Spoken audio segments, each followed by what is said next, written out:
Yeah, thank you. Thank you. Lay down, lay down. Yeah. Smooth pilgrim first. Smooth pilgrim. You is very.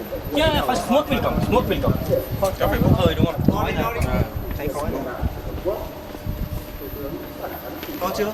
Sao lâu quá nhỉ? Vừa nó nhanh quá. Check connection. 2 độ mà 2 phút mà giờ được 1 phút thôi. Sao lúc sớm nhanh cơ mà? Chưa? Lúc Hay sớm tối nhanh. điện yếu. Đây có mùi rồi đấy. Bạn cái này nó phản quang nhìn kinh nhỉ? Đây, anh cầm cái dán ở bên đấy mà siêu em bật sao.